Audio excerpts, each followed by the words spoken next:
अस्सलाम वालेकुम। आज मेरे चैनल कुकिंग कॉर्ड के अंदर आपके साथ मैं शेयर करने जा रही हूँ खिचड़ा बनाने का आसान तरीका। ये इतना आसान तरीका है कि परफेक्ट मेजरमेंट के साथ घर में ही रखी हुई चीज़ों से आप इंशाल्लाह इसे बनाकर तैयार कर लेंगे और इतना मज़े का ये बनेगा कि जब आप इसे अपने घर वालों को या मेहमानों को खिलाएंगे तो वो उंगलियाँ चाटते रह जाएंगे।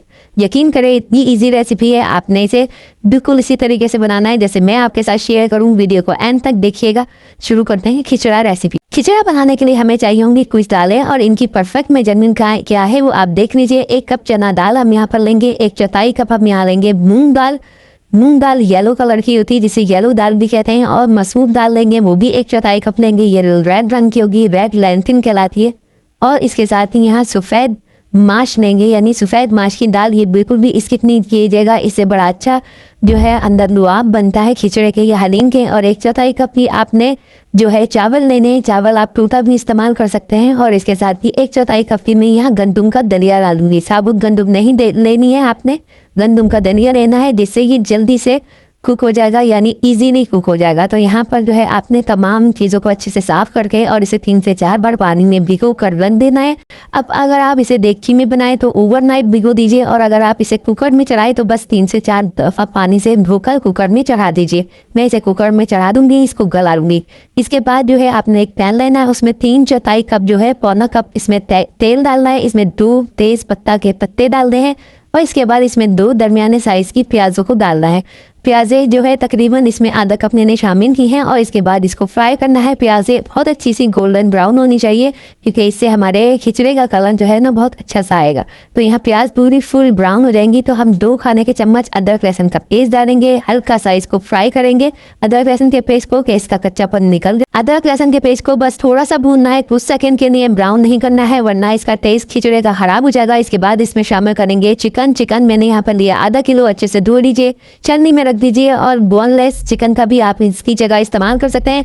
हड्डी वाले चिकन का फ्लेवर थोड़ा सा ज़्यादा होता है। जब चिकन का कलर जो है भुनाई के बाद सफ़ेद माइल हो जाए तो आपने इसके अंदर शामिल करना है कुछ मसाले जिसमें जाएगा 3 चाय का चम्मच से लाल मिर्चों का पाउडर, 3 चाय का चम्मच धनिया पाउडर, 1 चाय का चम्मच भुना कुटा जीरा, 1 चाय का चम्मच नमक, 1 चाय का चम्मच हल्दी पाउडर शामिल करने के बाद थोड़ा सा पानी शामिल करके मसालों की अच्छी सी भुनाई करेंगे।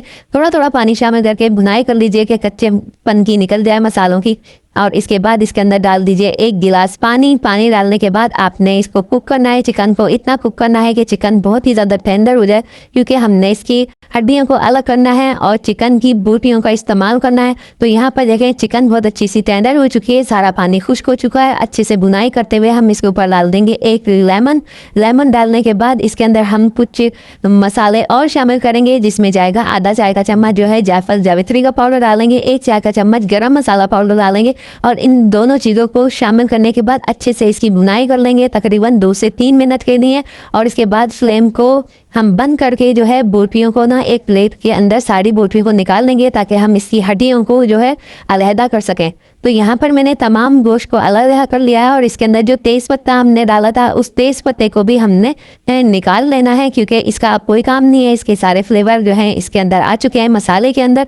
तो अब इसके अंदर जो मैंने दालें उबाली थी कुकर के अंदर वो मैंने इसको ग्राइंड करके दालों को जग के अंदर वो मैं इसके अंदर शामिल कर दूंगी। अब हम बना रहे हैं खिचड़ा। तो खिचड़ा और हलीम के अंदर ये डिफरेंस होता है कि आपने खिचड़े की बोटियों को थोड़ा सा साबुत रखना होता है और हलीम के अंदर बिल्कुल रेशा बनाना होता है। बस हम इस खिचड़े के अंदर निकाली हुई तमाम बोटियों को जो है मिक्स कर देंगे। इसके बाद इसको कुक करेंगे।